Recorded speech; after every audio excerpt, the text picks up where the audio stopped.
आपकी स्क्रीन पर कुछ सेंटेंसेस हैं। फर्स्ट है, जब तक वर्षा होती है तब तक हमें इस बिल्डिंग के नीचे रुकना चाहिए। सेकंड है, जब तक मैं यहाँ हूँ तब तक मैं तुम्हारी सहायता करूँगा।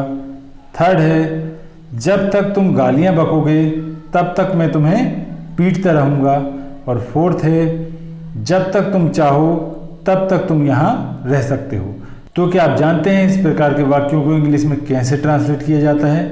इस प्रकार के वाक्यों को इंग्लिश में ट्रांसलेट करने के लिए हम एज लॉन्ग एज का प्रयोग करते हैं। तो सबसे पहले इसका स्ट्रक्चर देखते हैं। तो इसका स्ट्रक्चर होता है, सबसे पहले हम एज लॉन्ग एज का प्रयोग करेंगे जब तक के लिए। इसके बाद हम सेंटेंस का फर्स्ट पार्ट बनाएंगे ग्रामर के अनुसार। फिर हम तब तक के लिए कॉमा लगाएंगे और इसके बाद सेंटेंस का सेकंड पार्ट बनाएंगे ग्रामर के अनुसार। जब तक के लिए हमें काय का प्रयोग करना है, एज लॉन्ग एज का, और तब तक के लिए कॉमा लगाना है। एग्जाम्पल के माध्यम से समझते हैं। हमारा फर्स्ट सेंटेंस है, जब तक वर्षा होती है तब तक हमें इस बिल्डिंग के नीचे रुकना चाहिए। तो सबसे पहले काय की इंग्लिश लिखेंगे जब तक, मतलब एज लॉन्ग एज। फिर क्या है, वर्षा होती है मतलब इट रेन्स, और तब तक के लिए यहाँ हमने कॉमा लगाया। और हमें इस बिल्डिंग के नीचे रुकना चाहिए मतलब we should stay under this building. मतलब जब तक वर्षा होती है तब तक हमें इस बिल्डिंग के नीचे रुकना चाहिए।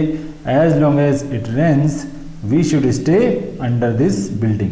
नेक्स्ट सेंटेंस है, जब तक मैं यहाँ हूँ तब तक मैं तुम्हारी सहायता करूँगा। तो सबसे पहले जब तक मतलब एज लॉन्ग एज, मैं यहाँ हूँ मतलब आई एम हेयर, तब तक के लिए यहाँ कॉमा लगाया।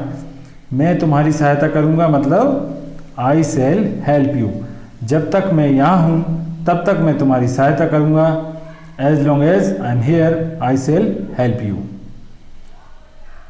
नेक्स्ट सेंटेंस है, जब तक तुम गालियाँ बकोगे तब तक मैं तुम्हें पीटता रहूँगा।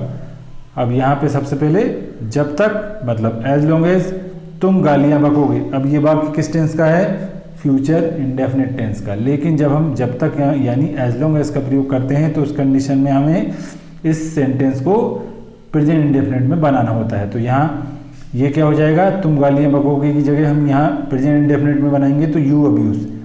जब तक तुम गालियाँ बकोगे मतलब as long as you abuse, तब तक के लिए यहाँ हमने कॉमा लगाया। मैं तुम्हें पीटता रहूँगा मतलब I shall continue to beat you. जब तक तुम गालियाँ बकोगे तब तक मैं तुम्हें पीटता रहूँगा। As long as you abuse I shall continue to beat you. Next sentence है, जब तक तुम चाहो तब तक तुम यहाँ रह सकते हो।